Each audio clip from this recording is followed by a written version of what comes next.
Okay. Got it. Welcome to another episode of Dirty Talk Vegas, where we talk to the bold, stories unfold, from the young to the old, and nothing's off limits to be told. With that being said, I'm Essie, aka Essie Love, aka Tornado Head, because I'm gonna keep your head spinning. And you know it's your girl Carlucci. I'm gonna always keep it Gucci. You can talk to me about anything, including your coochie. And I'm ready to jump right into it tonight. Essie, what's good? Well, today we have two lovely guests. One is a plant-based guru, Mr. King himself, all the way live from Chicago, Chi-Town. Chi-Town. Say what's up, Mr. King? How y'all doing? How y'all doing? And you have a guest as well with you, Lucci. Yes, you see, I'm sharing my screen tonight. You know, I don't really like to share my screen time, but I had to make it happen for this guest because Mrs. 702 720. I'm so used to Vegas. Sorry, y'all. 720. She's got a very interesting tale, and she wanted to bring it to y'all live. And I thought, like, well, there's nothing but space and opportunity. Yes, always on our show. I love this. I can't wait to hear all about this. Okay. So first we're going to kick it off with Mr. King. I've been dying, actually, let me not say that. I've been living to talk to this man for a minute. Health has been something that I've always been like conscious about, and raised vegetarian and vegan. I had to know all about this. I feel like you're a fruitarian, but you're not, are you? In a sense, yeah, I'm a fruitarian. 85% of what I eat is fruit. Okay. I love this. And they say when you eat a lot of fruit, it makes your semen like really good too. And like your juice is really good, right? I've heard. You agree with this? I've heard. Do you agree with this? Oh, most definitely. You know, this is Dirty Talk Vegas. I mean, get you a little bit, Mr. King. I mean, come on now. It was like one of the first questions I wanted to know. Like, it definitely changed the complexity of your semen. It definitely does. Is it like drinking a lot of water? Because I noticed when, you know, guys come and like their semen comes out, I could tell when they drink a lot of water. I'm like, oh, you drink a lot of water, don't you? And I'm like, what? And I'd be like, Water plays a huge factor. Water plays a huge factor into that as well. It's like your semen's alkalized. Of course, when you're eating right, your sperm cells are healthy as well. So yeah, does it make you go longer? I'm just curious. I don't know why I asked that, but it is dirty talk. I mean, it depends on the person, depends on the woman. Sex is more mental than anything. So, I mean, if you there mentally, then it don't take that long for a guy to come. That's true, but the food helps on all of that. It affects our sex health and all of that. Oh, most definitely. That's why you have guys with erectile dysfunctions, because they either not eating properly or they drinking, they smoking, and they do it on a consistent basis. Cures that? What takes care of that? What takes care of what? Of ED, of erectile dysfunction. What fruits or vegetables would you tell somebody to eat in order to correct?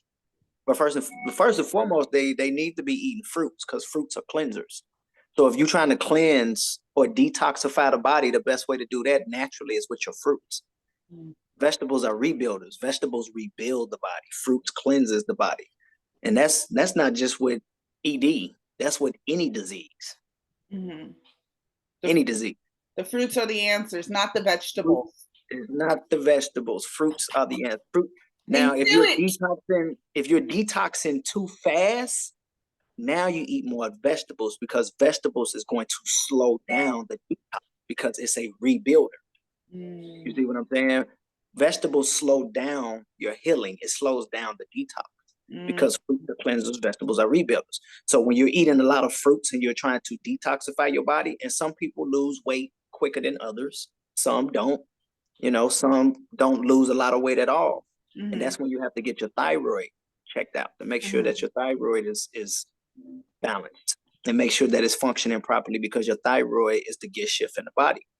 So it's gonna determine how much weight you lose, how fast you lose it, how slow you lose it. You know, your thyroid deals with a lot of different things in the body. That's why I never recommend it to get it removed, because without your thyroid, you'll die. And so what fruits would you recommend to, I guess, cleanse your thyroid then? Berries.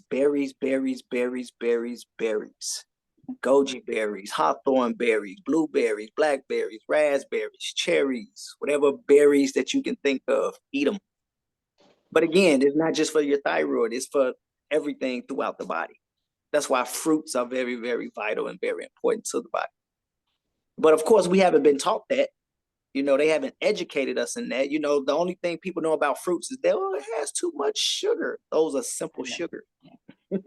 These are what you call simple amino acid structures. So those are the foods that you want to be eating, because your fruits are full of phytonutrients. It's full of minerals. It's full of water, H3O2. Fruits are very hydrative. And fruits also are oxygenators, like your berries. Your berries are oxygenators. It brings oxygen to your cells. So you get a lot of people that get into this, I can't eat fruits. My doctor told me not to eat fruits because of the sugar content. Fruits will never, ever worsen your condition, ever, because it's natural. Now, you got to be careful with what fruits you eat, because a lot of the fruits is GMO now.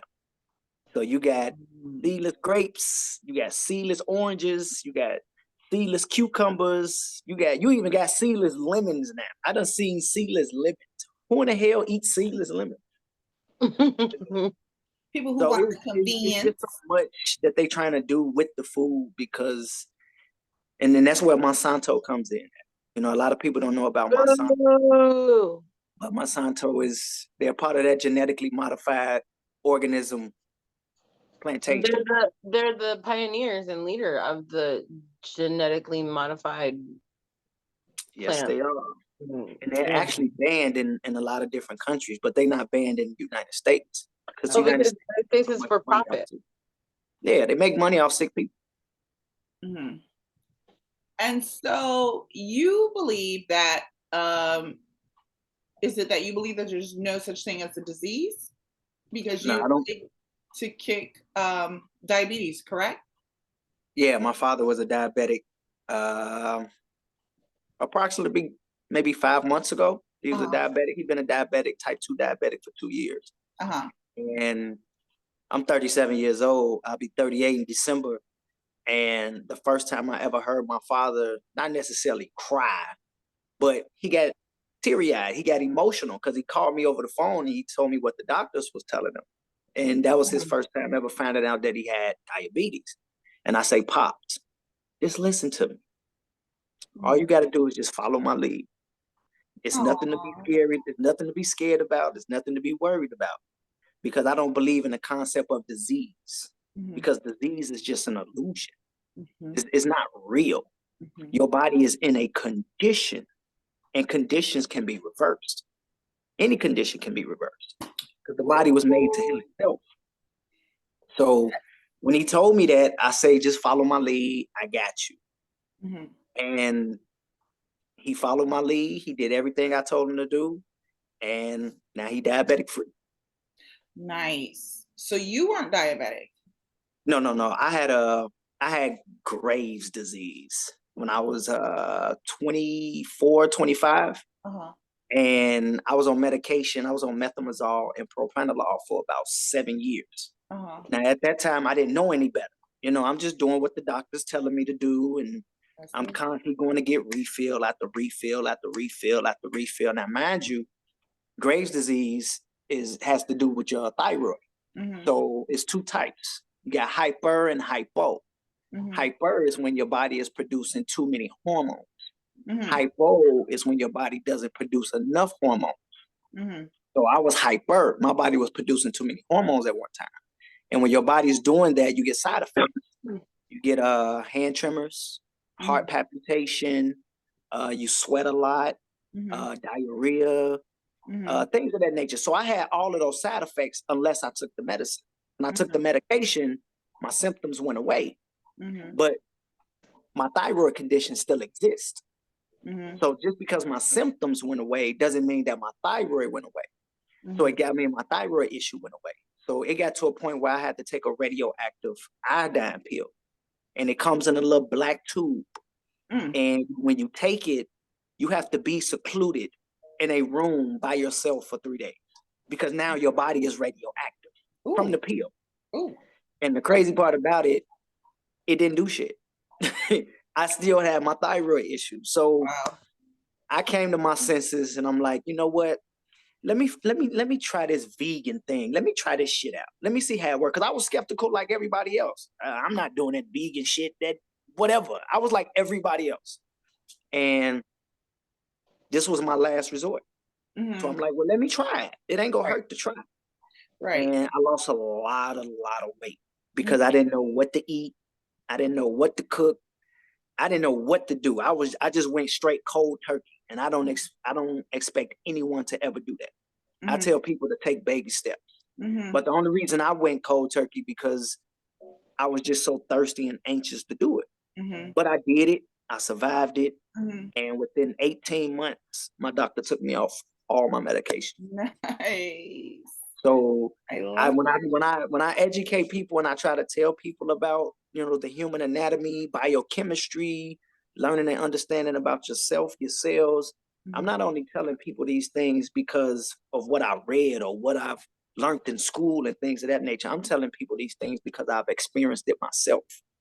Not only have I experienced it myself, I actually worked with a lot of other people, and the closest one was my father.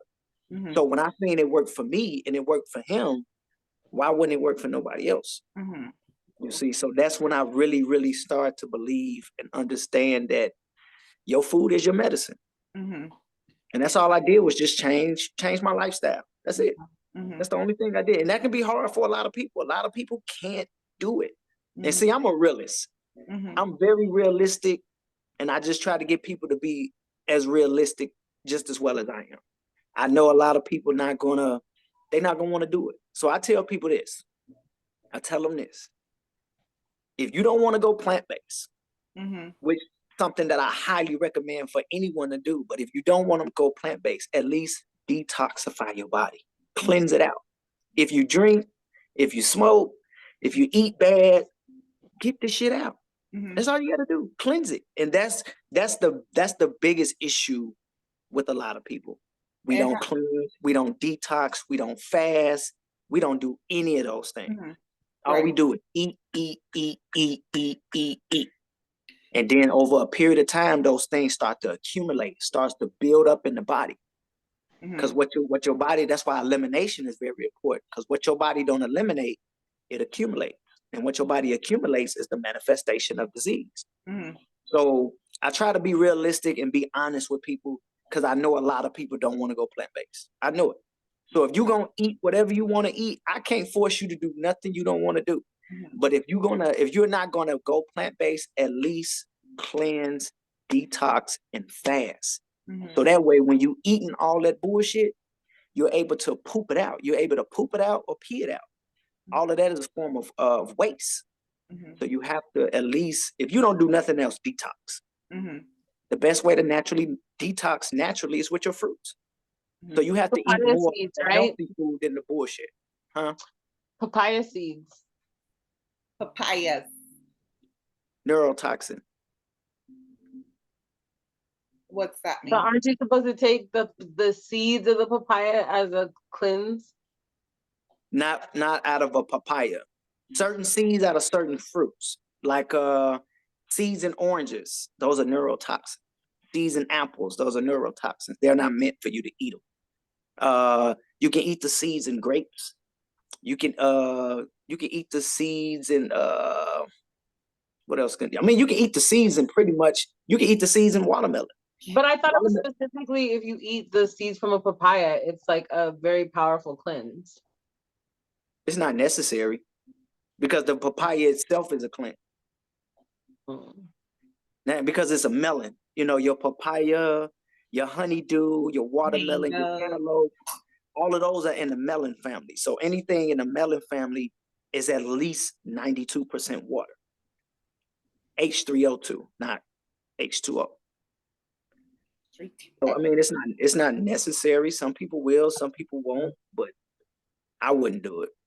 Now, certain seeds, watermelon seeds are full of phytonutrients and minerals. Watermelon seeds are very good. Most people don't eat the watermelon seeds; they spit them out. I mean, which is that's fine too. But you can't eat a watermelon will grow in your belly. They don't digest. Do they? Nah, it would definitely digest. No, that's some stupid shit they used to tell me in Florida. Like because they have like a bunch of watermelon patches and like stuff down there. They tell the kids that. The watermelon in your belly, huh? Yeah.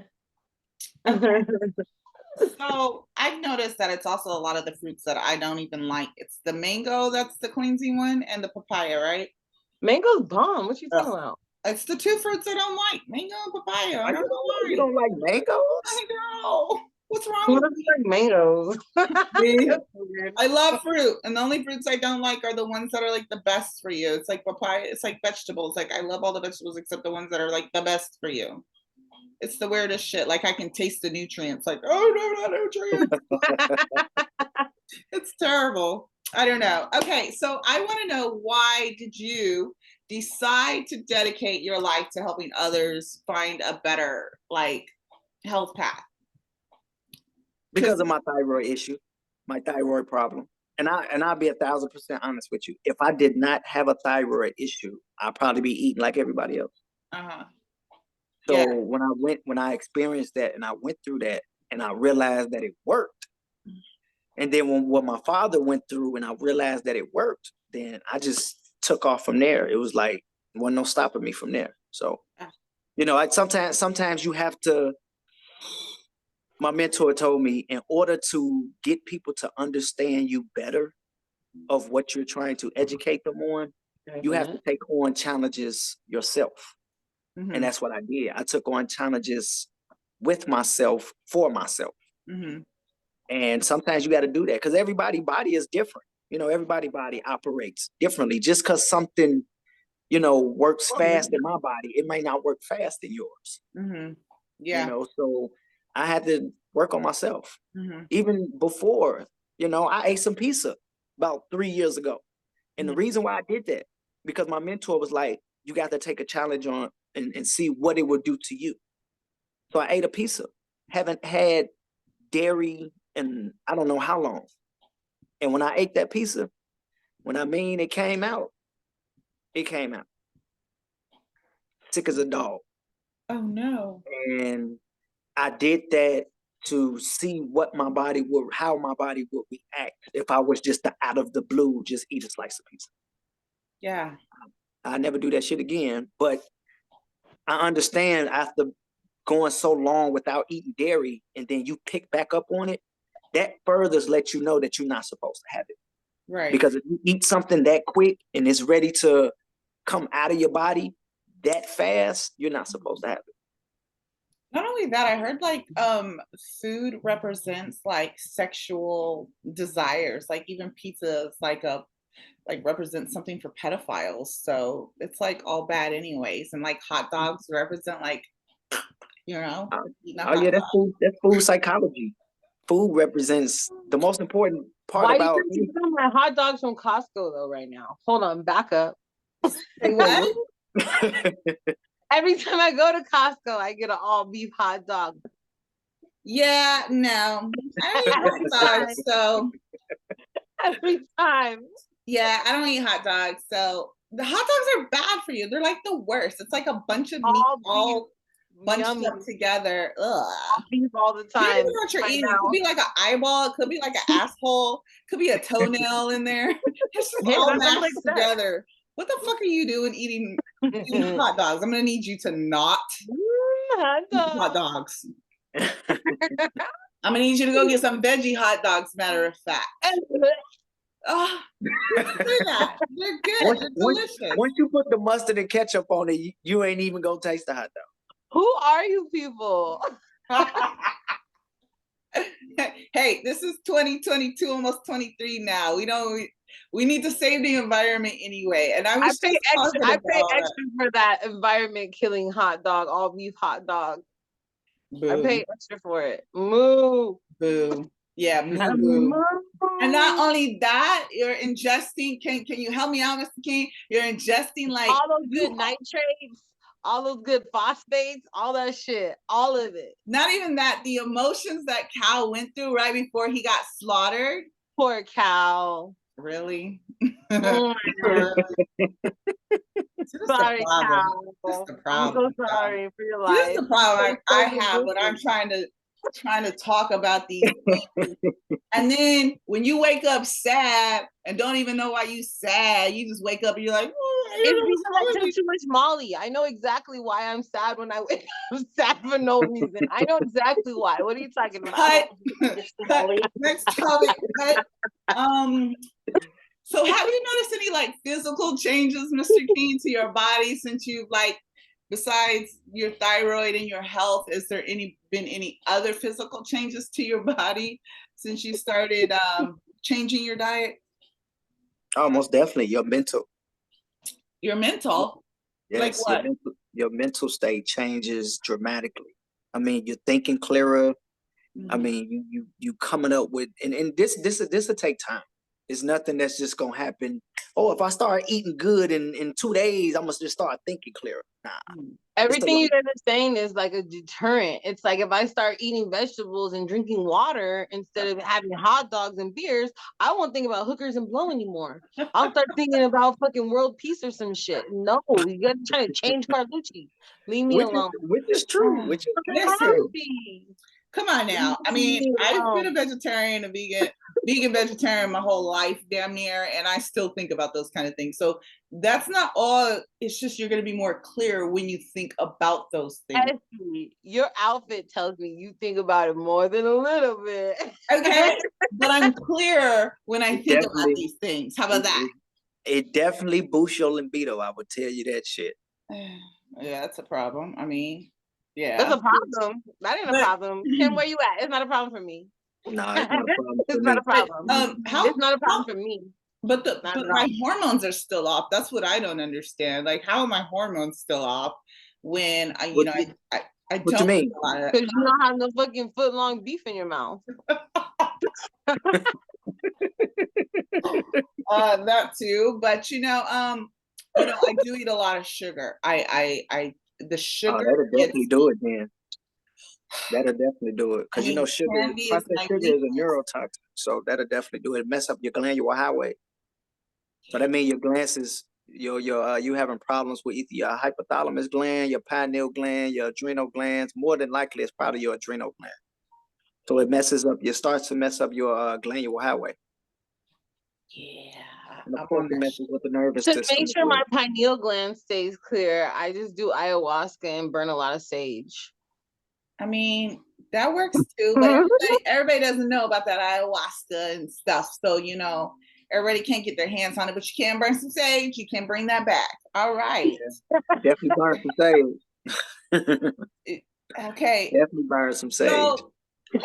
So when it comes to dating, Mr. King, do you have a hard time dating women who are not more health conscious as you are? Do you prefer like a woman who is like on the same diet as you, or like doesn't eat meat? Like, could you fuck with Carlucci and my steaks and beer? Like, is that possible for you? Or are you gonna be trying to preach to me about vegetables the whole time? Wait, what you say? You heard me, boy. She wants to know if you're gonna fuck with her if she's, eating hot dogs and beer and drinking beer. Yeah, like if we were kicking it, right? And like I was like, oh yeah, Tim, like bet, let's go out tonight, Tim.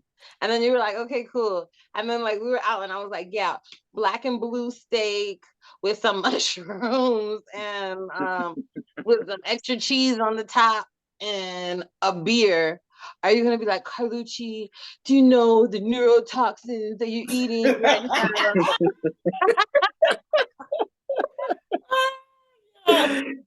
No, I'm not like that. I just asked if it was someone that I was dating that have an open mind. That's all. So I wouldn't necessarily say that I wouldn't date someone that's not vegan. No, I would. I date someone who's not vegan. I feel But like you're lying. to, Everything he inside has of me to have says an open mind at least. no. He's not telling the truth. He only wants a vegan girlfriend. I feel like he wouldn't be like that, but if he finds out that you do eat like that, he's like, nah, I'm good. Where are we going? To a certain degree. But like I say, he has to have an open mind at least. You gotta have an open mind, because what does that look like if I'm eating healthy and she continues to eat like trash? Now, I probably if I met her and she's eating like trash, okay, whatever. Maybe I can kind of not mold her, but try to get her to taste different things, open up her taste palettes. And not a lot of times that's what people have issues with. They not used to tasting new things or going out and buying new things. So they just used to the same old beef, chicken, and pork every damn day. All right, what's your favorite vegetarian date meal? Avocados. Bitch, not you. I'm waiting for him to say that. Avocados. I cannot. Weirdo shit. A vegetarian date. I don't know. I don't really have one. It's so much stuff to choose from. My favorite vegetarian date that I ever went on was to an Ethiopian place. Why I gotta be Ethiopian? That's what it was. Dude, they got the good spice. They had some bomb ass Ethiopian food, Ethiopian food, and they they had the fucking weird ass beans with the weird ass bread with fucking that shit was bomb. I was like, okay. I didn't even get the meat. She got you just said it. It was good. See? It was good. It was good. I still go order my black and blue steak though sometimes. It's so much different stuff that I just made some tuna today out of carrots. Some what? So tuna. Sir. What? Sir. Out of carrots. I'm telling you. When I tell you it tastes like tuna, it tastes just like tuna. Oh, I wouldn't want it to taste like tuna though. See, that's the problem. When people go from meat ask your questions. Hold on. My guest has questions. Miss 720 has questions. Okay, just my first question right now. How did you make tuna from carrots? You actually use the pulp, like you're getting ready to juice carrots. So you use the pulp from the carrot. And once you take that pulp and you put it inside of a bowl or you put it inside of a dish. And then you use whatever else that you're going to use for your tuna. So I use veganese, mayo, relish, mustard, salt, pepper. I even boiled some chickpea pasta, and I poured a little bit of chickpea pasta over in there, and I used some seaweed. What I'm trying to say, it's another type of seasoning but it's like a seafood seasoning, so it can have that fishy tuna taste to it. And I sprinkle some of that over in there, a little bit of pink Himalayan salt, a little black pepper, some onion, tastes just like tuna. Get you some crackers, tastes just like tuna. Like a tuna salad, yeah. And a lot of people like, yeah, nigga, carrots? Really? I'm telling you, my sister made it. And when my sister made it, I'm like, man, let me taste this shit. And I taste it, it tastes just like fucking tuna. So I came home and I made some myself. The only thing with mine, I added chickpea pasta to mine. And it tastes just like tuna. So a lot of people on the outside like, nigga, how you make carrots taste like tuna? I'm telling you. The texture, the smell, it tastes just like tuna. If I didn't tell you it was tuna, if I didn't tell you it was carrots, you wouldn't even know. I'm telling you, it's so much out here we can do. We just got to be innovative and be proactive. And I tell people all the time, go on YouTube, go on social media. They show a lot of different recipes and stuff that you can make plant-based at home, and you'll be surprised what the shit tastes like. That's true. So that's are you single? Should the ladies hit you up for your famous tuna surprise? Should they hit me up for my Yeah. famous tuna? Should they hit? Should they be like, yo, I want a carrot tuna sandwich? Yeah, I make You you some. started cooking a cooking Yeah, show like you can cook. Apparently, you can make tuna fish out of carrots. So in the most kitchen definitely. with Tim King. I went to culinary school. Oh, well, there you have it. Do you make like purple potatoes too? Purple mashed potatoes? Ugh. Purple Okay, cabbage. first of all, I make fuck a good you. purple All cabbage. right, hold up. That was a personal dig. Purple fucking potatoes are amazing, bitch. Sorry. That shit was nasty as fuck. But I okay. love. First of all, how can purple potatoes be nasty? They're just regular fucking potatoes. They're just a little sweeter. Fuck. For those You're out there, ridiculous. don't Anyways, don't mess up mashed potatoes trying to make them purple. purple potatoes are bomb, and purple mashed potatoes are bomb. Listen, you went to culinary school. Have you ever made purple mashed potatoes? No. Thank you. Just because you've never done it doesn't mean that it didn't taste good. I never made to school for this shit out of carrots, but I didn't knock his shit. Don't knock my shit till you try it, okay? He went to school for that shit. You did not. I went to the school of hard knocks. That shit is not. That shit was hard knock nasty. Okay, how about that? Bomb. You ain't got no taste buds. You're not refined in your taste buds. Okay. You're fired from the kitchen of making mashed potatoes. No more. Tim, have you ever had purple potatoes? Do you know what we're talking about? Purple potatoes? Yes. No, I've never had the purple potatoes, but I've had the red rose potatoes. Are they bomb? I've had the sweet potatoes. Okay, I challenge you to go to your local grocery store and find those purple fingerling potatoes, and then you just make them just like you make regular garlic mashed potatoes. It's a little bit of a sweeter potato. It's not like a sweet potato, but it's not like a russet. It's like a little bit sweeter than a red potato. That's the only difference. And you put heavy cream, garlic, butter, boom. It's amazing. I don't know what you're talking about. I guess you would put vegan those ingredients. So it's nothing like a sweet potato, or it's just semi-sweet. It's semi-sweet. It's like, how a red potato is semi-sweet. A red potato isn't like a russet potato. It's a little bit sweeter than a russet potato. It's like a red potato, but like a little bit sweeter than that, but not like a yam or not like a sweet potato. Oh, okay. So it's almost like a semi-sweet potato. Yeah. It's good. So can you actually taste the sweetness in it? Like to a refined palate, you could. Maybe to other people, it just tastes like I don't know what it tastes like to Essie, but to me, I can taste a little bit of sweetness in it. So that means if you can taste it, I can taste it. Then if you can taste that, if you have a sensitive palate, you can probably taste. Yeah, I have a sensitive palate, so it's like I can definitely tell the differentiation between like if I had a blindfold on and somebody was like, taste this, I'd be like, okay, that's a red potato. Taste this, okay, that's a russet. Like I would know, oh, that's a golden potato. Like I literally would know. So like I can taste like the little variances, you know what I mean? And so I appreciate that little creamier, little bit sweeter texture and like flavor of the purple potato. It's fucking bomb. Spit it out and be like, what the fuck is this shit? I gotta try that because I actually never had it.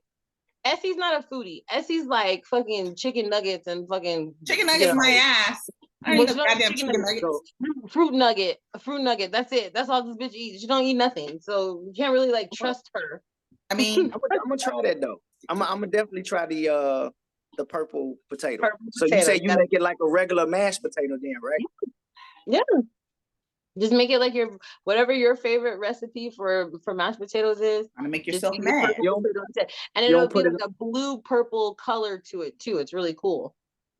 So you never threw her off was the color. That's all that threw her off. If she would have had a blindfold, no. You never threw it. You never put it in the oven. You never roasted it. Oh yeah, you can roast them too. You can cut them in quarters and then throw them in the oven. Put some parsley and some garlic and some salt and pepper and some olive oil, and then just roast them too, and that's bomb too. If you're gonna do that, I would suggest doing like a potato medley. Of like a potato medley of like, you know, a little bit of red potatoes, a little bit of purple, a little bit of golden, you know what I mean? Mm-hmm. And then Anywho. All right, that because she started this. I just want to let you know she started it about. I know it's gonna go into a whole. Let's find out about this. Like, gross. She I'm did. gonna have to check out the purple potato, but the only potato I typically recommend is the red rose potato or the sweet potato or a yam. Oh. Those are the only two potatoes I actually highly recommend because of the the phytonutrients and minerals and things of that nature. But anything white, stay away from it. Yeah. White, black don't like white. Black don't like nothing right. white. That's what if it's white, it ain't stay right. away from white flour, white rice, white potatoes, white bread, white sugar, anything that's white. Black does not like nothing white. Okay. Because most of everything that's white is starch. It's full of starch. It has no nutritive value at all. You're not supposed to eat cauliflower. It has no nutritive factor in it. Cauliflower doesn't? No. Because it's white. Wow. You're not supposed to eat cauliflower. I hate cauliflower. And did you know that broccoli is a man-made plant? No. I love broccoli. It's a hybrid between kale and celery. Yep. See, that's what I'm talking about. Like all the things that I like, you shouldn't eat. Like corn. I love corn. It's bad for you. You'll be surprised. It's more than that. It's a whole carrots. lot more. I love carrots. They're probably no good for you. Broccoli I like. And carrots they have lots of nutrients in them and beta carotene. They're good for you. There's a lot of people that say that carrots are man-made. That carrots are genetically modified. Carrots and parsnips. There's black carrots. Have you seen the black carrots? Yeah. Or the purple carrots? Purple carrots, yeah. I've seen the purple carrots. Those are sweet. Those are the ones with all the nutrients, and the orange ones are probably the man-made ones we shouldn't be eating type shit. Man, ain't no telling. Look, I tell people this all the time. You cannot, the type of society we live in, you cannot avoid everything. It's impossible. Unless you're growing your own shit in your backyard, you can't avoid everything. It's impossible. So people always ask me, well, how much should I detox? You should detox every day. Eat your fruits every day. You should have a bowel movement at least once or twice a day, every day. Well, that's a lot of shit. I mean, you got a lot of shit in you. Damn. So your average person has about 10 to 20 pounds of toxic waste on them. Average person. So okay, now y'all are getting into the doo-doos, so I feel like that's my cue to segue. You gotta talk about it. You gotta talk about it though. So if you put 50 women in a room, out of that 50, maybe about 40 to 45 of them will have about 10 to 20 pounds of toxic waste in their colon. You've really done the countdown here. Yeah. I appreciate it. And that's just off the death rate. So most people that actually die, say if 10 people, hypothetically speaking, say 10 people was to pass away. Out of that 10 people, 7 people will have about 10 to 20 pounds of toxic waste on them. Which reminds me, I was doing some research. Is there anything that helps the people something that they can eat that will help them with heart disease? No? With heart disease, fruits. Fruits is still the answer? Herbs as well. You know, a good herb for the heart is hawthorn berries. You know, but a lot of people don't even need herbs. A lot of people don't need herbs. I tell people all the time, herbs is not a cure. Herbs are cleansers. Okay. So that the body can heal itself. Okay. That's all herbs are. Herbs is a cleanser. Okay. So you can pretty much heal anything in the body. I don't care what it is. Herpes, HIV, lupus, gout. Herpes. No, sir. Yeah, you can. Dr. Sebi said the same thing. What? That you can heal all those things, even cancer. Oh yeah. He said. Oh yeah. Herpes is 1,000% reversible. It ain't nothing but a parasite. That's all it is. It's a hemorrhoid. It's called a Fasculoscus buski. Look it up. To him as one. I'm not saying I don't believe you. It was just funny that that's what you decided to start with. Because I mean, because of the stigma of what we got from herpes. So we always think that somebody got herpes from sexually, from sex, which you can pass herpes sexually. But the part that they don't talk about is that a lot of your herpes cases come from vaccinations. So why do you have 2- and 3-year-old babies walking around with genital herpes? 2- and 3-year-old babies not having sex. Right. It comes from vaccinations. A lot of your herpes case. So you'll get somebody, and it's fucked up to a point where I done seen a lot of bad relationships go sour because of this. So you'll get hypothetically speaking, you'll get a young lady, she just all of a sudden she got the herpes in place. And so now she ain't having sex with nobody else. So now what's she gonna do? She gonna look at the last person she had sex with, or she gonna look at her boyfriend or whatever. So now she looking at this person like, nigga, you gave me herpes. Right. When all along, the herpes virus has been sitting in her ever since she's been 3 years old.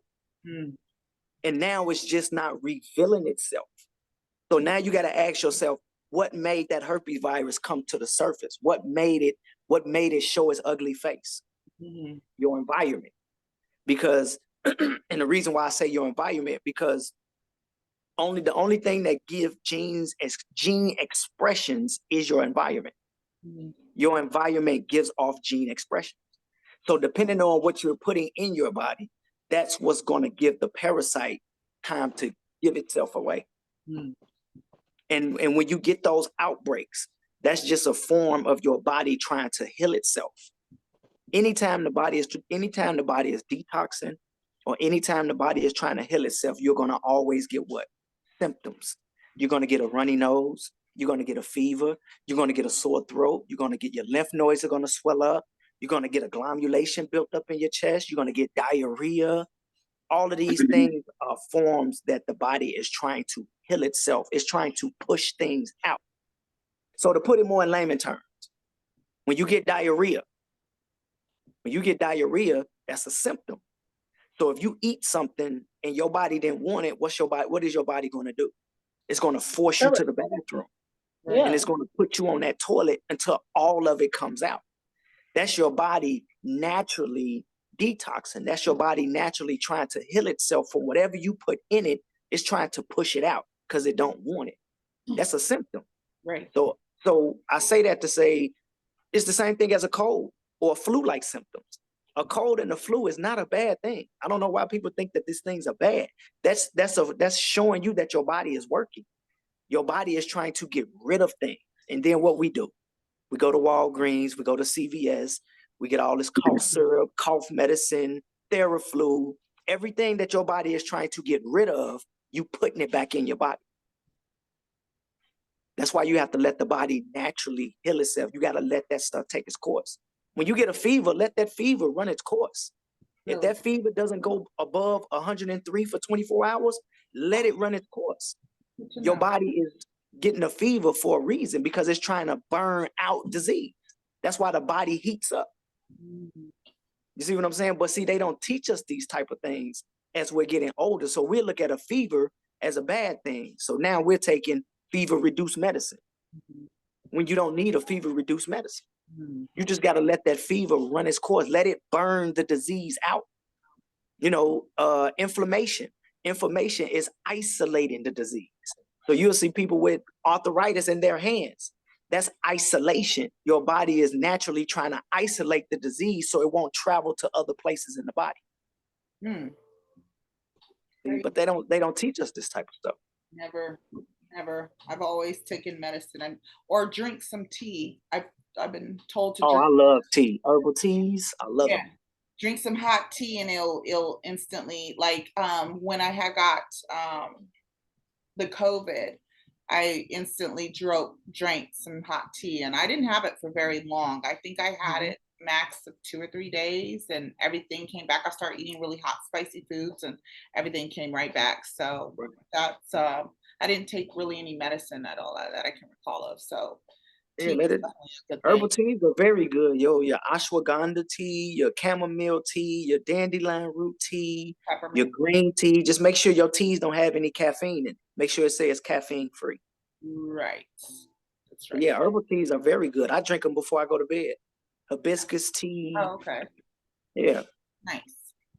All right. It'll be the littlest things that people don't realize, like drinking tea, stretching, sleeping naked, taking hot Hey, Carlucci baths. for the Naked. Okay, okay, first of all, I've always been taught, like, as a female, don't sleep naked because your titties will drop. I sleep naked every night.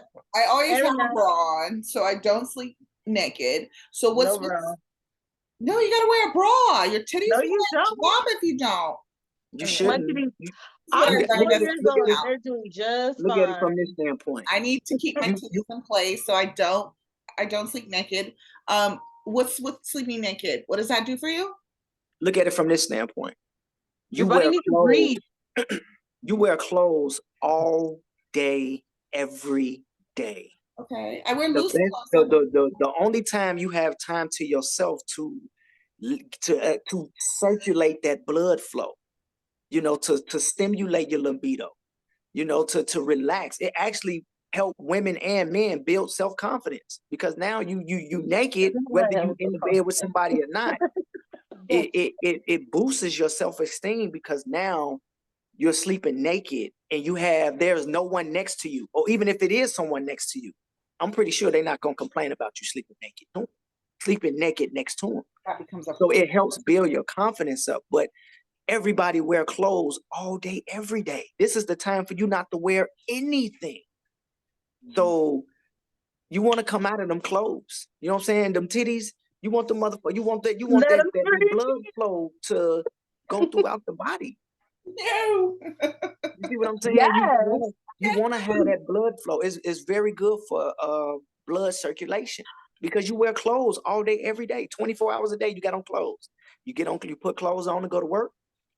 You got clothes on when you come home. You take a shower. You put even more Don't clothes let on. the top drop. I mean, I'm done with Give you. yourself time to air out. Let that blood circulate. Sleep, asshole nigga. No clothes on. Woo! That's then what when I my do. titties is hanging like this, y'all gonna be like, you should have wore the bra. Sleeping for 5, 6, 7, 8 hours ain't go make your titties hang no more Well, than what they're actually, hanging. there's actually studies that if you don't wear a bra for 3 days a week, it actually increases your pectoral muscles and therefore makes your breast firmer and more perky.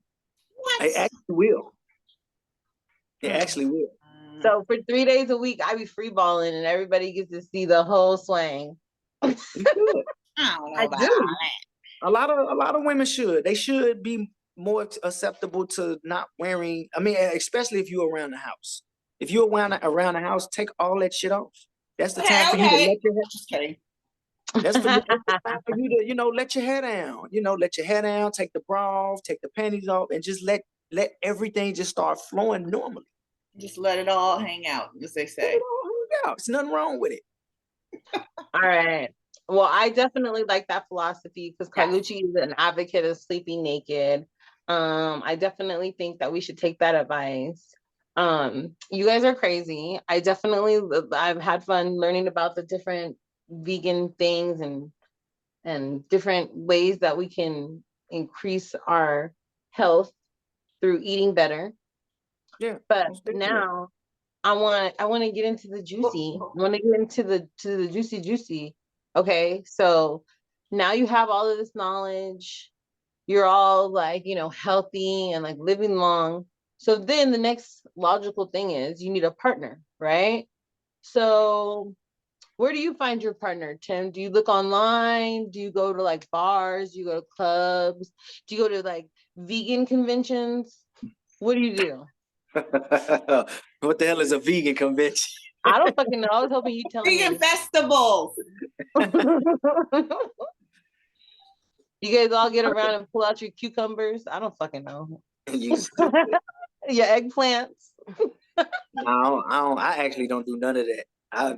I got so much going on right now. And plus I just recently divorced about almost 2 years ago. So I ain't even looking to be with nobody right now. So I just stay focused on what I'm on the task at hand, and that's making myself a priority. So once Well, I'm where able do to you make think most myself a people? priority and have my ducks lined up, then I can have the time and the energy to make somebody else a priority. Okay, I feel that. When Yeah, you that's do just, start looking, again, where do you think you're gonna look? You're gonna go online? You're oh no, I gonna don't do I'm old school. I don't do that online shit. You don't do online. Where you think you're gonna meet a partner? It's 2020, about to be 23. Where are you gonna meet somebody? Who knows? I don't know. I don't Wow. know. Well, most people actually do meet somebody online. The Oh, statistics. you talking about like a website or something, like a dating site or something like that? Yeah. Oh no, I don't do that. If I was to meet anybody online, it'd probably be via social media. But other than that, like a dating website, I don't really fuck with it. Okay, on These social these media, people like like it's on crazy. Facebook. Wait, would you be a Facebook type of person or would you be Instagram type of person? Um, I'm kind of both because I'm on both platforms. So I'm kind of both. Yeah, but I mean, Insta hoes or Facebook and family. Yeah, what's the difference? I just told you, Insta hoes or Facebook and family. Shit, both. He's a well-rounded. Both. Shit or something. Gotta How? weigh your options. Wasn't it plugged in? I don't know. Where are you going with this, Carlucci? Are you there? We can still hear you. You can hear her, I can't hear her. I thought I could. She's over there fumbling around, messing with cords instead of staying still.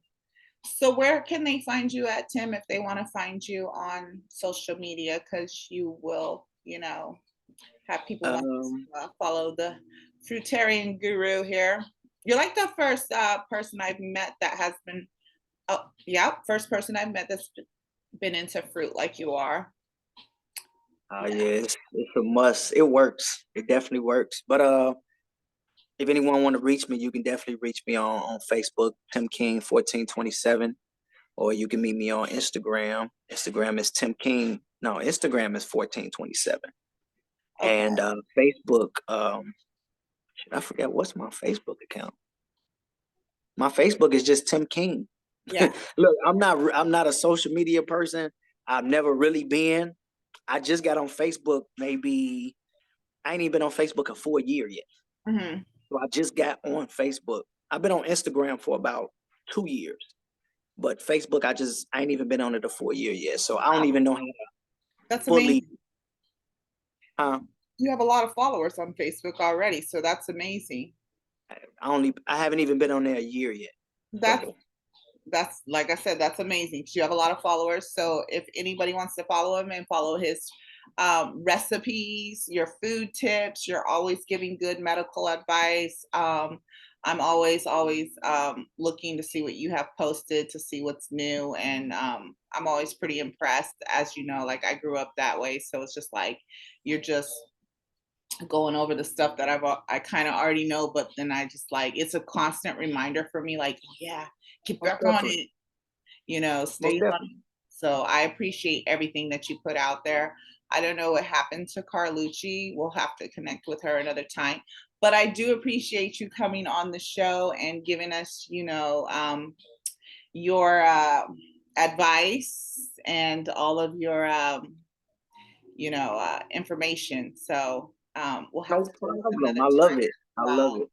And I know it's been a long time coming. I've been asking you to come on the show forever, but I had to get you on because I was like, nah, this is a guru that I must have on my show. And I just ask that you just keep going and spreading the word of health and consciousness, because you have a lot of people listening. And I remember, when I don't know, it was like really in the 90s, I was the only vegetarian pretty much around that time. in where I was at, and people would never listen to me. They would just be like, yeah. So to see people listening to you and following it, I'm just like, kudos to you. So just keep going, keep shining. I love it. And I appreciate I got to. I'm just here to, you know, educate, motivate, and cultivate. You know, I'm here for a purpose. I'm here for a reason.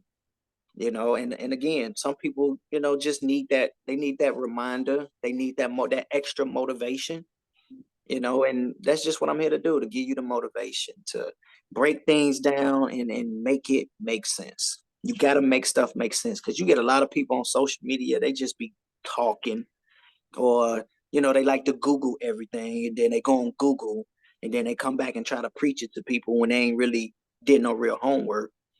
But, you know, I like to make stuff make sense. You know, I like to go off my experiences.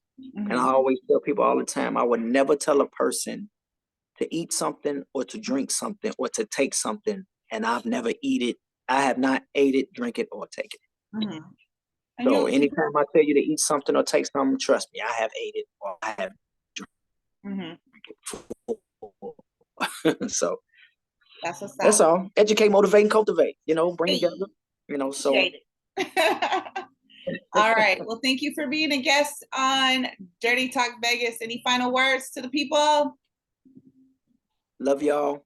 Y'all stay healthy out there. Stay motivated. Stay uplifted.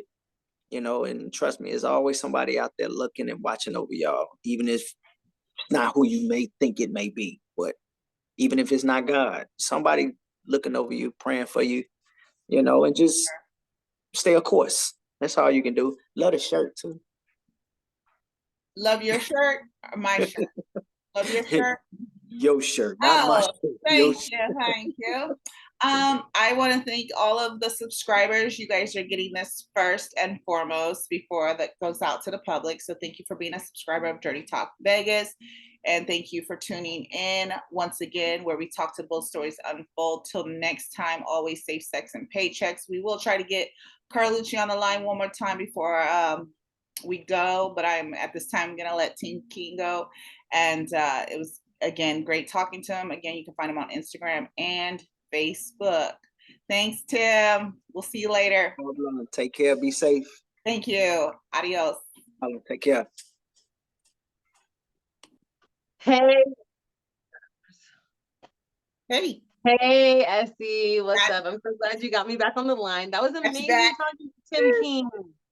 Yes, it was really good talking to him. Yes, he's giving good advice to everybody. So I hope you guys at home take heed to that information. Yes, eggplant emoji, Tim King. All right. So you guys, now that we're done talking about fruits and vegetables, let's start talking about some fruits and vegetables. Eggplant. We are here with Miss 720, aka Denver, if you didn't know. This young lady is studying to be an RN and currently works in the medical field. So we're gonna get some dirty talk on not anything specific, okay? No HIPAA violations, all right? But we're gonna get into it, and then also, while we're doing that, we're gonna have a story about love. Love story. I love stories. The happily ever after. I love it. Okay. I just put another glass of wine. So let's do this, bitches. Okay. So wait, what do you want to talk about first? You want to talk about some nitty gritty? You want to get some dime store ER stories? I mean, I want to know that nasty, gritty shit that happens in the ER, because like, this is one reason why I couldn't be an RN. Like I tried, I did the whole CNA training, and then I was just like, if I gotta wipe asses, I'm done. Like, I mean, I was a mental health tech, so I mean, I did it for a little while, but no wiping asses. Yeah, CNA was just like on a whole nother level. Like, I took my hat off to those ladies. I couldn't do that either. Yeah, I had to do CNA for. You have to do it first. Yeah. And it just, I couldn't. Before you can move to the next level. Yeah. It was rough. Yeah, that's the hard part. That's what I said. I tip my hats off to you ladies, because there are men that have to do, you know, the first part of it to work your way up, because it's no joke, you know. Like, tell us that you remember that one time. I will say probably the most the scariest emergency I saw was kind of like a warning, I feel. We had a guy come in, a patient, and he just was saying, ow, my dick hurts. And like, yeah. And like, he was like, at first he didn't want to tell us. First he was like, I you know, he was kind of being shy. He was like, you know, something just happened the other day. And I was like, look, I was like, you gotta tell me, I gotta see it, you know, I gotta know what the doctor's gotta be prepared, you know. He just drops his pants. His dick is black and blue. What? Black, bruised. And then he just let it out. He couldn't try to pretend anymore. Oh my God. What happened is, he said his girl was riding him pretty hard. She came down wrong, like she went up, came down wrong, and it was like just not in there, and it kind of bent. Oh my. And he broke said it was motherfucker. right. She broke his dick. Basically. Oh, I mean, so there's bones like your ass. I broke a motherfucker's dick. Add that to your resume. Dick breaker. Yes. Fuck a heartbreaker. I want to be a dick breaker. That part. Goals. That's my next question. You ever broke a motherfucker's dick? I love this shit. So, I Poor mean, guy. yeah. So, I mean, like, you can't actually break it. There's no bones, you know what I mean? But it's just all like tissue. It's like a really deep bruise, basically. And so there's nothing you can do. You just got to let it heal. And so like the biggest thing was the doctor was like, you know, don't have sex for probably 2 to 3 weeks, and try not to get a boner, because it's gonna hurt. Yeah. So that was probably like the biggest, you know, PSA to me, and just be like, you know, trauma in the ER, right? Especially if you're you gotta make sure when you're riding it, you ride it. All you Lizzo hoes, calm down. Right. all you acrobatic bitches, sit the fuck down. Stop trying to jump off a fucking dresser's backflip onto a motherfucker's dick. You know, that's some bitches. Watch this, bitch. 549 Club right here. I can backflip and then land on your dick, and then I'll bounce it back. Yeah, no. That part. Just say no, okay? See, they're just doing too much. Bitches always got to try to outdo the next bitch. I can backflip, jump off the pedestal. No. We're not doing all that. Just what's that voice that you just right made up? It's like a cross between Minnie Mouse and Betty Boop. Too much. That's the voice of somebody doing too much. Is Betty Boop and that part. This is doing too much. Just sit the fuck down. I think. Okay, what's a female story that was too much? Like that you were just like, bitch, what were you doing? Oh my God, I've heard so many of these ones. But I will say the what she women are worse. It's what she took out. Exactly. That part. They be sticking shit in their fucking coochie. Crazy.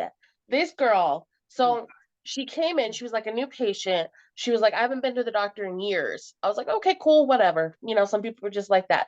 And then she just had to tell me more. She's like, actually, it's because I was in prison for a few years. Oh shit. on some drug charges. I'm like, okay, cool, good for you. Like, let's talk about medications. You know, I don't want to talk about your prison history, okay?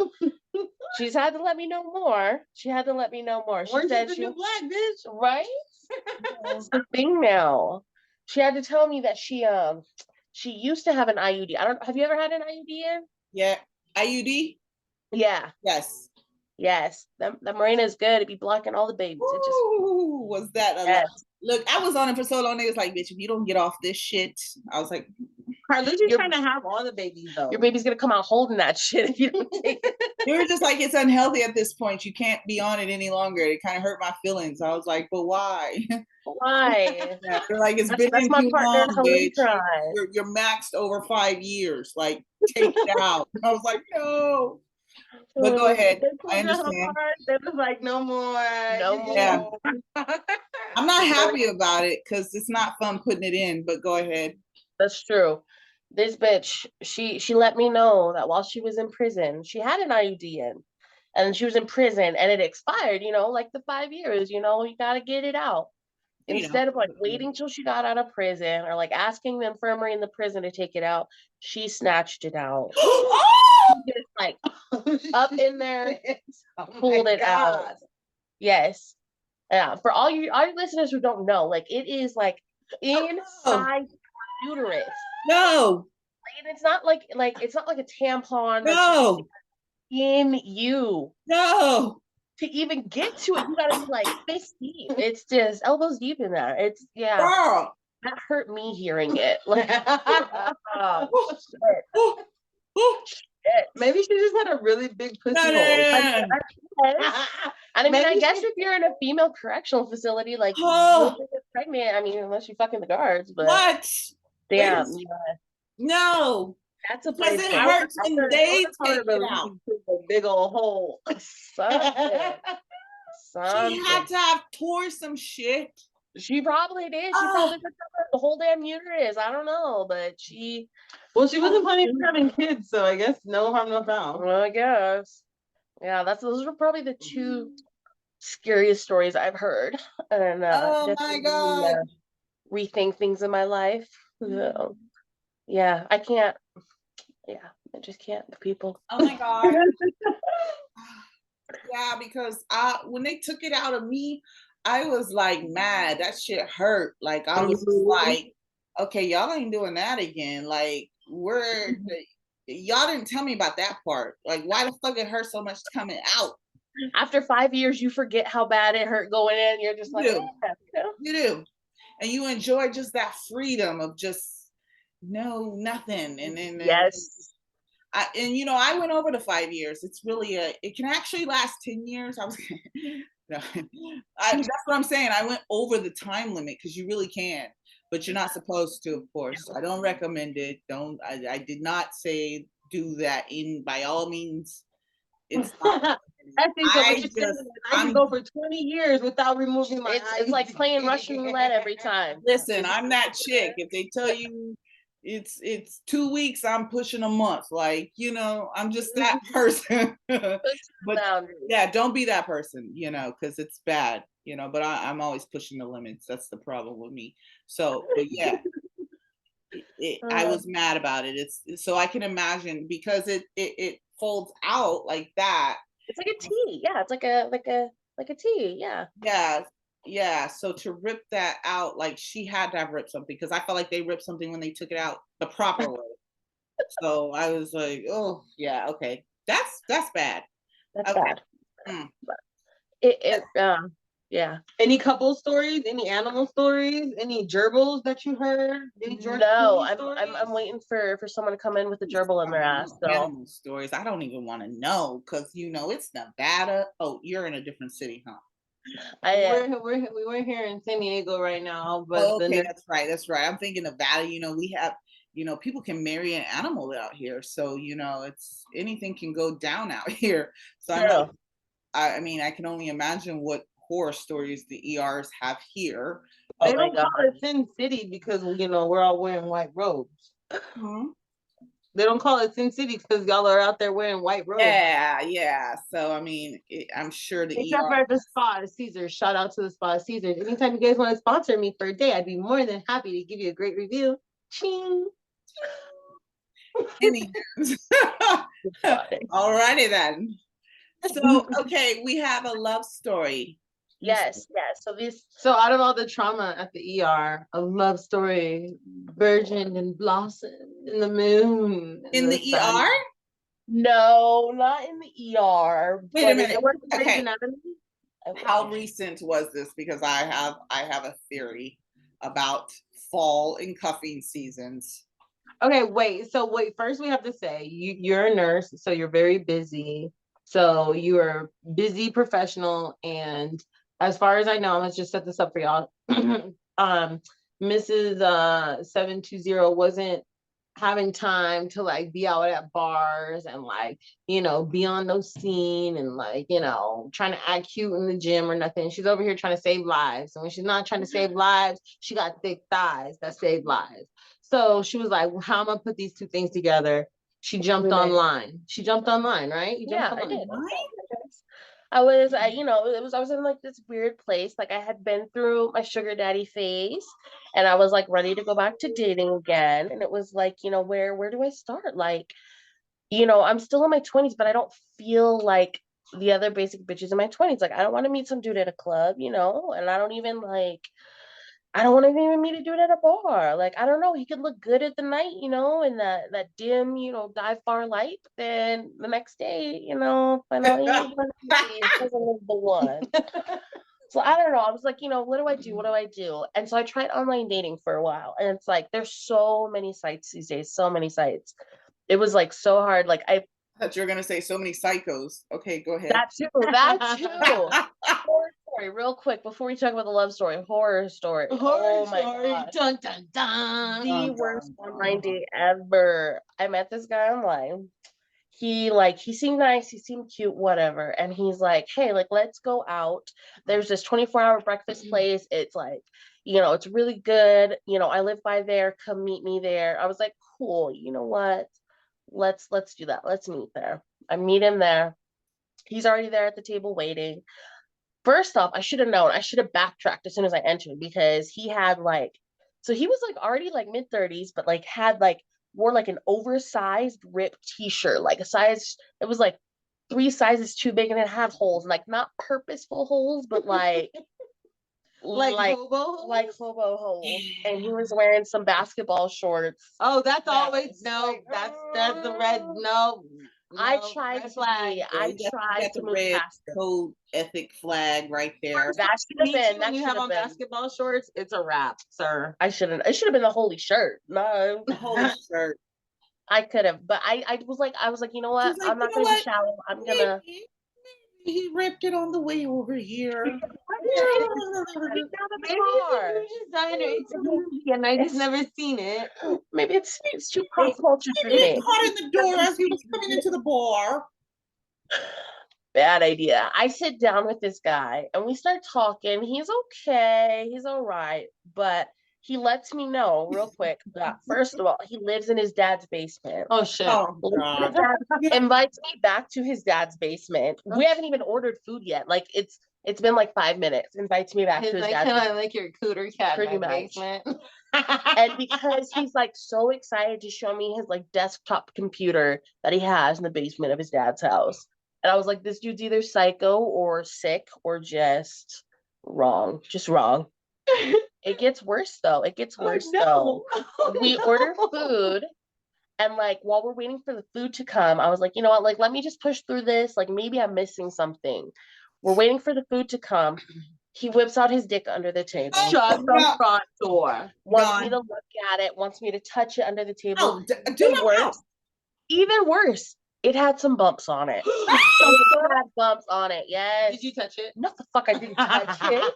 I was like, yeah, let me get some herpes with a side of French toast. No, I was not going to touch that. You weren't depending on fruits and vegetables to heal the herpes. I was not. I didn't think a berry medley could fix that. I was not.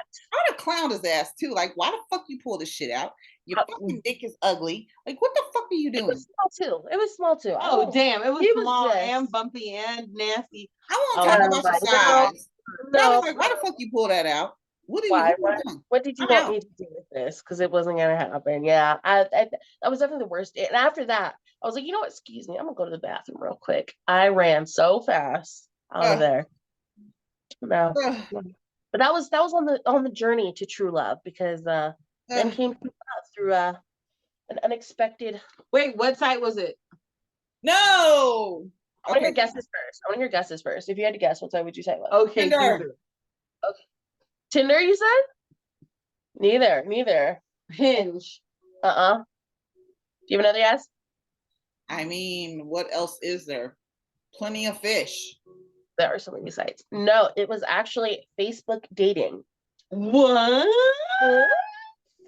Do you know, like, Facebook has yes, like their own quickly on that shit. Don't put me nowhere near none of these motherfuckers, please.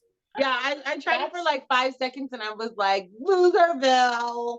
That's what I thought. That's what I thought. I definitely was like not, because I tried all the other ones. I tried OK Cupid. I tried Plenty of Fish. I even paid for a subscription to Match, and I was like, if I'm paying, I gotta find something, right? No, it was all bullshit. All the same. And I like really wasn't expecting anything from the Facebook dating. I was like, it's just gonna be like friends of friends, like random dudes, like whatever, same bullshit. No. I was surprised. I found friends of friends. guy. That I didn't want people who I knew like in common. Like I would just be awkward because then you have like a bad date and then they're it's And they're like, I don't want to be with her. I wrote Carlucci on your page. I saw her tits last Friday. Right. Right? I can't have my friends knowing what a hoe I was. For me because it's like everybody see my tits, so Facebook's they're too all over. small. Facebook's too small. That's what I thought. But I found a good guy, and so I was thoroughly surprised. It was pretty quick. I think like maybe 2-3 weeks on there. And it wasn't. I didn't get a whole bunch of weirdos. Like I would say I got less weirdos on Facebook dating than I got on like OK Cupid. Really? Yes. Because OK Cupid was my go-to for a while, and I just. But it was kind of it was kind of like I feel like it was a meant to be kind of moment because like between him and I, we did a lot of stuff that like I never ever would have done, never did with any other, date I've been on. Him nasty picture? I do that all the time. Yeah. That wasn't it. I went to his house for the first date. And like that's right. That's like rule number 1. Don't fucking meet anybody offline at their house. Like you're a psycho. But I did, and I don't know why I did. I don't know like what possessed me to be like, yeah, sure, like let's meet at your house. Like you want to see where the fuck they live. Let's just see where you living at. What's going on? Let me see where you're gonna axe murder me. Yeah. Right? That's what I'd be thinking. Like, fuck no, I'm not meeting you at your house. You at their house. That would be dumb. Yeah, Jeffrey Dahmer, hello, right? I didn't watch or even like it could not really be his house. It could be like, I don't know, some vacant abandoned house, and he's just gonna murder me just cause. I watch too many movies. Too many movies. I didn't even watch the Jeffrey Dahmer shit, whatever the fuck his name is. I don't even know who he is. Well, you can watch it. That shit was fire. Don't care. Don't care. I don't even like scary shit, and I liked it. I don't even care. Like if that's a real character, I really don't care. Yes, girl. That's why it made it more scary. Yeah, that's why I really don't care. Like I'm not even. No, you would have loved it because the black gay dude is the one who got him. I heard. And he was the one that got him turned. That's not cool though. Like I can't get off on if that's some real shit and that's some realistic shit and that shit really happened. Like that shit will piss me off. Like more so. Like I'll be looking at every person that looked like him, ready to like fuck them up. You feel me? Like it's all bad for me.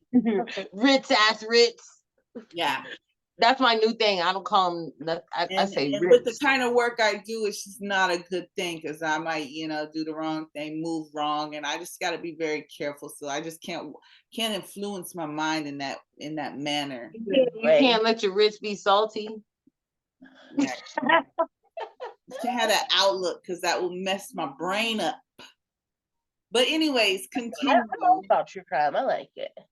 Anyways, you went over to his house to get Jeffrey Dahmer. I did. I really don't know what possessed me because like I've been like looking online dating for like a few months and like obviously there've been dudes in the past who are like, hey, come over to my house, like we'll Netflix and chill, or like I'll make you dinner. And it was always like, no, fuck no. I'm not meeting you at your house. Like let's go to a public place, And it just I don't know what possessed me with this guy. I was like, yeah, sure, I meet him at his house.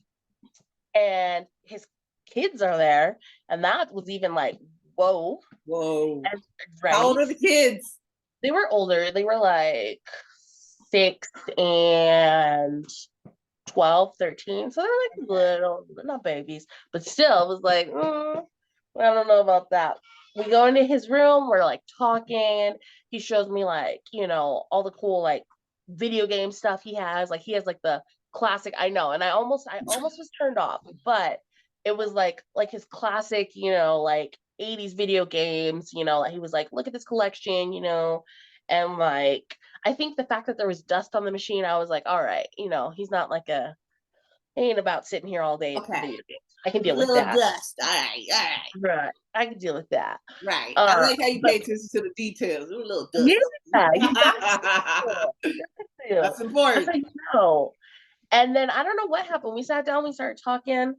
And next thing I know, his dick was in my mouth. I don't know what happened. What? I know. Wait. You said you don't know what happened. Next thing you knew, his dick was in your mouth? It was. Whoa. He was fine as fuck or something? Like, what's going on? So I guess in that moment, I was just like, this is everything. I don't know. Were you horny? Probably. I don't know. Said, put it in my mouth. Like, wait a minute. This doesn't just happen. There's got to be the right chemistry, the right everything. I mean, you got to be like, I can't even tell you. I don't even remember what we were talking about. I don't remember what we were talking about. I don't know if he made that first move or I did. I honestly don't remember. But all I know is like from that point on, it was like I was like dignitized. Like I was dignitized. I don't know. Like I was like all about this dude. And I think what really like pulled it in and made it just like not a good fuck, but like something more is like we finished and he was like helping me get dressed. And like I'm sitting on the edge of the bed. I put my socks on. I'm looking for my shoes. He grabs my shoe. He kneels down to put my shoe on. And while he has putting my shoe on, he says, "Will you be my girlfriend?" Like on one knee and everything. And I was like, oh man, got good dick and he's romantic. This is my guy. And then that's what happened. Wow. I know. It was like the most like series of random like coincidences, like stuff that like just never would have happened. I don't know. That like I never would go to a guy's house. Interesting. And most of the time, like if I fuck a guy and it's good dick, like I leave it at that. Like let's keep it at that. You know why complicate things? Right. We don't why need to mess it up with a relationship? Is that what you're saying? Yes. And what kind of psycho invites you to their house on a first date to meet their kids?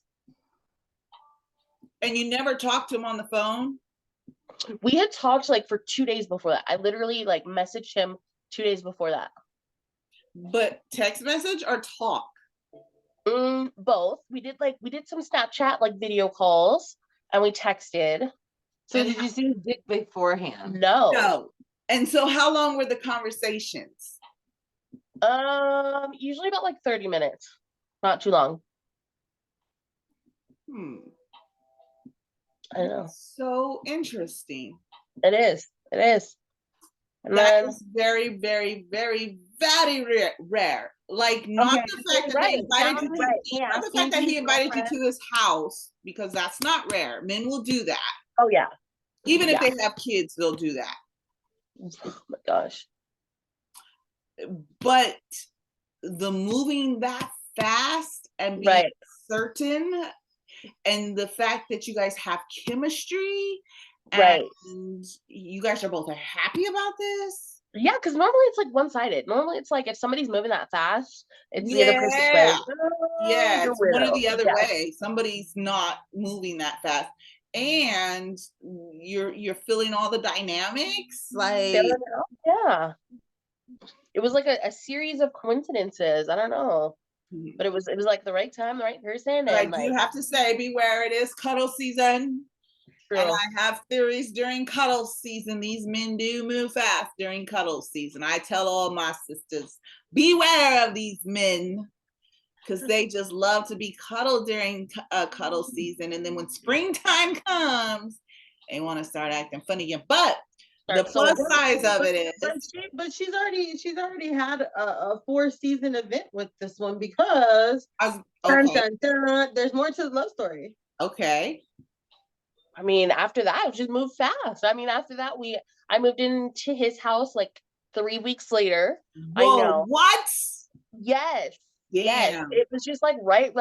You know, like moved into his house 3 weeks later. Ready. And then we got married like a year and a half after we got together.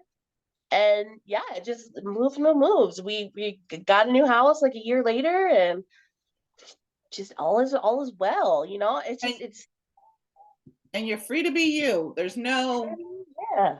no bowing down on your part of having to be super submissive and none of that shit. I mean, only when I want to, you know. Yeah. Because I have men that like to move like that, but they be wanting me to be like this housewife sitting in the house taking care of the kids, and look at me, I'm just none of that, you know what You I have mean? too much stuff to do, yeah. Yeah, and I'm just like living life, and I'm not ready to be like that. Like I still want to live life, but that is amazing story. I cannot believe that. That's like a 1 in a million story. Right. So for all those people looking for love, I guess you can find it online. It's possible. And I always say, like, it's where your state of mind is. And I tell people all the time, like, no matter what you've been through, and because of what you went through and you left and you stayed on a vibration of, you know what, hey, I'm still going to put myself out there. I'm still going to look. Yeah, I was burnt on that situation, but I'm not going to give up. I'm going to keep going. And I always tell people, like, the universe, source, God, Jesus, whoever it is that you look up to, sees that, and that's how you get rewarded, because it's like, oh, she's serious about it though. She didn't care, that she just kept pressing. She didn't get mad about it. She just kept pressing for this. And so yeah, just go ahead and give her what she wants. You see what she wants. She's still going for it. She didn't give up. So, you know, eventually they give you what you want, and that's the whole. So do you think that you manifest? Essie, that's called manifestation. Do you think you Of course. manifested this relationship, or you think it just fell out of the sky? Like, you think that more people need to like give a little faith in online dating, or you think you just got lucky, or like what? A little bit of all of it. Like I do completely agree. It's about your mindset, you know what I mean? Like if this same exact situation had happened to me like 2 years before it did, you know, I wouldn't have been ready for it. Like it wouldn't have turned out the same. And even if he had made all the same moves, I wouldn't have been as open and accepting towards it. You know what I mean? And like ready to put myself out there like that. And I think also just like I had to take that time. I had to go through my sugar daddy phase. I had to like get out there and experience and like have fun, like travel a little, like have that no commitment, like get time to work on myself. And that kind of put me in a space where I was open and ready for what was to come, you know. But also again, I do think it was just part of it was luck, you know, like who knew I would like happen to meet like this one guy, and I almost didn't message him, you know what I mean? It's like out of all the thousands of guys that, you know, passed by my profile, all the hundreds of guys that I messaged or that messaged me first, and it's like it just part of it I think is just also luck. The stars aligned and like were where they were supposed to be in that moment, you know. Meant to be. Hey, love it. I love that for you. I love that for you. But you did mention something that was definitely on the lines of the dirty talk. And I want to get onto that really quick before I let you go. You mentioned that, Essie, do I have you? Yeah. Oh, there you are. It was frozen for a second. You mentioned that you went through a sugar daddy phase. Yes. So, you know, part of dating in 2022 going into 23 is obviously sugar babies, sugar mamas, sugar daddies, cougars, dilfs, gilfs, fucking A. Oh. So, what's your advice to somebody who's out there looking for a sugar daddy right now? Ooh. Biggest piece of advice I think is just go for it. Like just you have to like confidence is what it's all about in all types of dating and relationships, but especially with these like sugar baby, sugar daddy relationships. It's confidence, because even at first I was like, I don't know, like I don't have the perfect body, you know, I'm not the youngest girl out here, you know, how am I going to get me a sugar daddy? And it was like the first few times, the first few dates I managed to get with a sugar daddy, it was like I was just still really timid and like didn't know what to do, and it just didn't work out. Like there was no second date because of that. There was no trip because of that. But I like once I realized, you know what, like fuck it. Like what do I have to lose? I'm not in this for a relationship. I'm not looking for anything long term. I'm looking at this for something fun. And like I can just be myself. If he doesn't like me, it's okay actually, you know?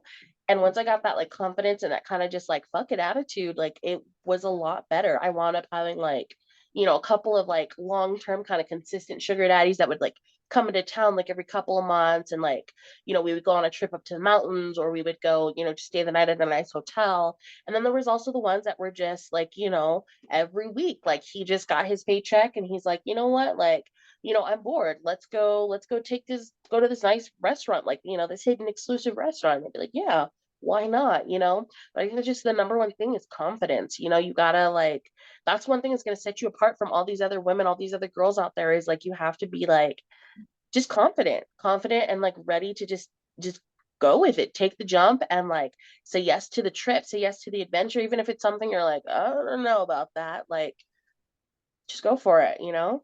Be sure of yourself. Yeah, and to add to that, I would say you have to have in your mind that that is what you want. You can't Right. really just say, "Oh, I want a sugar daddy," and then just kind of leave it at that. You have to kind of like envision that you have are getting one, or that you're living that life as well as saying it as well. All of it has to come with it. You have to kind of just like put yourself there. Right. As with Right. anything. Yeah. Yeah, I feel like it's good to kind of like set that, also just kind of set that expectation for yourself. You know what I mean? If you say, you know, I want a sugar daddy, but then you go in with the mentality of, you know, it's a long-term relationship, or it's some type of committed relationship, it winds up, you know, putting you in a bad spot. You wind up not getting what you wanted or what you thought you wanted. So Or don't put yourself in a situation to get one, like how you went on a dating app to find one. Like right. a lot, I find a lot of people that are looking for love, they don't even put themselves in those situations. Like they just said, "Oh, well, he's gonna come to me." Like, It well, doesn't work I like mean, that. Yeah. it can. I'm not gonna say it never will, but like you're not even in places like you can be found. Like, I mean, you're really not even setting yourself up for to win. Like, just like if you were looking for a job, you don't sit at the house and just say, "Well, it's just gonna come to me." No, It'll come sometimes to you me have when it to comes. go Yeah. out and look. You have to look through different apps. You can't just look on one app. Maybe like you need to really be searching. Sometimes, you know, it doesn't just What come. are your best sites to find good sugar daddies? I think the one I had the most success with was it's called Seeking Arrangements. And it was free for sugar babies, and they verify a lot of their members, you know, they verify your income if you need, they verify your LinkedIn and your Facebook, you know, like there's a lot of different verifications. Beware, there are still scammers on there, just like all dating sites, you know, but I think that one was the most legit, and that's where I found most of my sugar daddies. Nice. Period. And there you have it. Love it. Hooking Well, I don't you up know. out there. All the ladies are like, she ain't said the little word. We want a contract. We pick sponsors. I love it. That's such a good love story, and such an inspiration to just you know, it's hard out here as a single woman. I'm a single woman now. I mean, I've been dating, but I have a lot of men that try to deter the way I think as far as believing in love and believing that I can find someone. They're just like, yeah, it's not out there, ha ha ha. And it's You just absolutely like, can. huh? You absolutely can. Yeah, I just believe it, and so I know believing it, I can achieve it. I visualize it as well. I visualize having a teammate one day. So I mean, I feel like as long as I believe it, it's only a matter of time, and so Yeah. I just have to be patient. We And create our own realities, baby. We right, create and our own reality. I just have to. I feel like it's, you know, maybe it's later on. I have a lot of stuff that I'm doing as well, and so I just again stay focused on me. And you know, I don't really put myself out there though. Like I don't really. You got to start putting yourself out there. We're the ones that I tell don't do everybody the else how dating you're going to find sites. somebody without putting yourself out there. Can't. You know, I try to do the dating sites and they're all about like, let's just fuck, or you know what? It's not even, they're not even like that sometimes. A lot of times I feel like those sites, a lot of the guys, they're seeking validation. You know, Yeah. they just want to know, do I still got it? Will she consider me? And once they see they're considered, they're just like, okay, I'm good. She I'm considered. good enough, you know, no Yeah, real yeah. intent I on still making look it good. Yeah. You know, it's like Yeah. that's some bullshit, you know, because it doesn't go very far. So that's what I don't like. But I'm very sociable on social media. So, you know, if someone ever reached out for So me, Facebook I will dating, decline you. come through. What'd you Come say? through Facebook dating. I'm not doing no Facebook dating. Look, I'm everywhere. You see me, I'm out there. I'm in these streets. I see you are. What? I said you are the streets. That's right. In the streets. They talk to me. Streets talk to me. I mean, Las Vegas Boulevard. I'll be out there riding. Oh my goodness. Talk to the streets. So now that you have found love, what's your advice to anybody who's out there? You know, they're out there, they're on the dating site, they're looking. You know, what do they gotta do? I think just don't give up. Just don't give up, and like keep that open mind and that open mentality. I mean, like I can't tell you how many different profiles I swiped through, how many different messages I sent first, how many different dates I just went on. You know what I mean? And it's just swipe, swipe, swipe. You know what I mean? And it's like it does got get arthritis. it's like why am I doing this? You know what I mean? But it's like you're doing it because in the end, like eventually one day you will find that person that just is your person, and you just gotta keep it up, and eventually, like, because there, like, even just thinking about it logically, there are billions and billions of people in the world, you know what I mean? And the one way we are all connected these days is through technology, through social media, through apps and stuff like that. And it's like I believe everybody has that one person. Everybody probably has more than one person that's actually meant for them, but we at least have one person that's like meant for us, that we're meant to find. And I don't mean like a soulmate that we're meant to be with forever. I just mean like even somebody that we are meant to like have in our lives in some way or another, you know, like give us some experience. But it's like, how are we ever going to find that person if we don't try? How are we, you know, at least I can say show me. Some people have more than one is all I'm saying. Yes. Some people have more than one. I'd be like, God damn, how many you got? That's your I mean, they be happy with it too. Like, what? Okay, that's what's up. But you know what? I can see that because when I was younger, I met one. You know what I mean? And you know you're not gonna meet that one again, but you fuck up with that one, and you're like, oh shit, that's what the one looks like. Fuck. You know, okay, I know now. Don't fuck up again if I meet one like that again. You know, so it takes time to learn. So you know you meet a couple or a few at least in your lifetime. Yeah, definitely. Definitely. Like I said, everyone you have in your life is meant to teach you something, through good or bad, you know. Even if it was somebody you dated only for 6 months, they taught you something, shit. So for sure. I definitely agree with that. And on that note, I think that's a perfect way for me to segue over to our astrology and mystic corner with Carly to end the show. So right now, you guys may or may not know, we have been experiencing Mercury in retrograde. Can I see you, or do I have to look at the city limits? You know what? I told you the streets. I guess I'm the streets because I'm just blending into the street. Damn. So yeah. So have you guys heard about this? It's like Mercury in retrograde right now. Yeah, it's causing a lot of technology problems, but it is what it is. It is causing technology problems. And also you might have also experienced that like you're unable to make decisions and that it feels like a lot of things are flying at you all at once. So yeah. Has anybody been experiencing that? Do you guys know what I'm talking about? Definitely.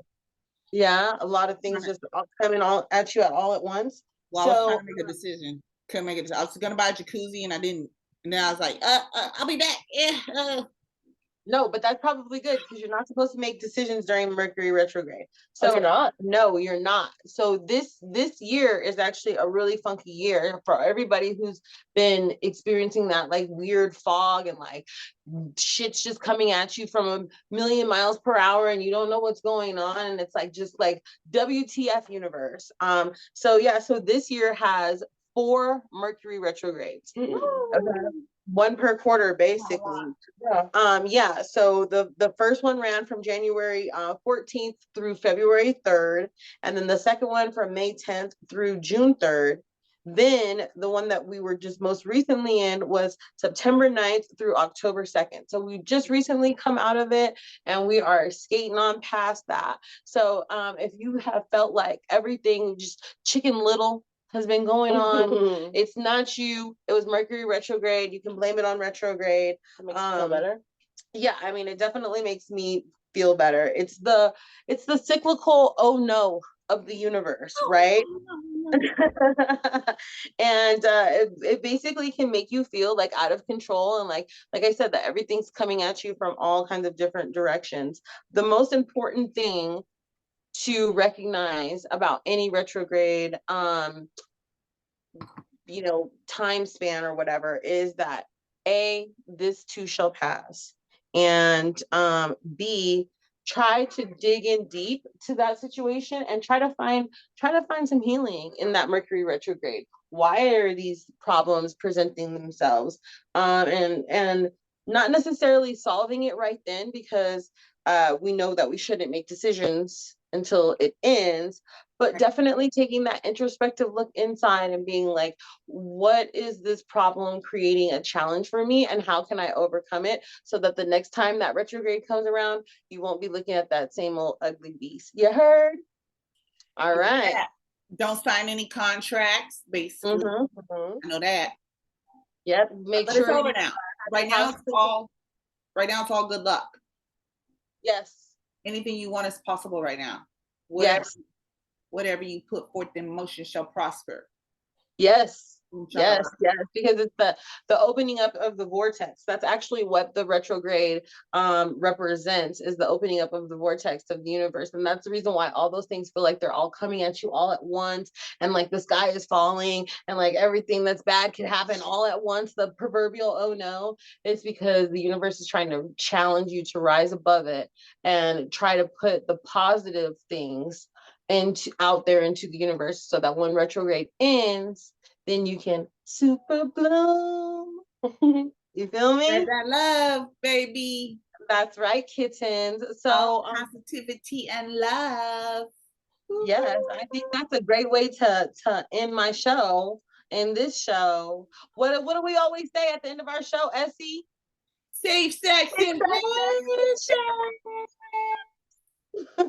love it. I love all the positivity. Thanks again, everybody, for watching. Thank you to all our subscribers again. Once again, you guys are getting this first and foremost because we love you before we love you out to the public for everybody to see. And next Monday we'll be right back here for you. Carlucci and Essie right back at it, baby. Thank you, ladies, for having me on. Thanks for being on. All right, Nurse720, we appreciate your story. Thanks. Much love and prosper with your relationship. You gave us good hope for that we cannot be single for forever. That part. All right, y'all. Until next week. Bye, boo. Bye, baby.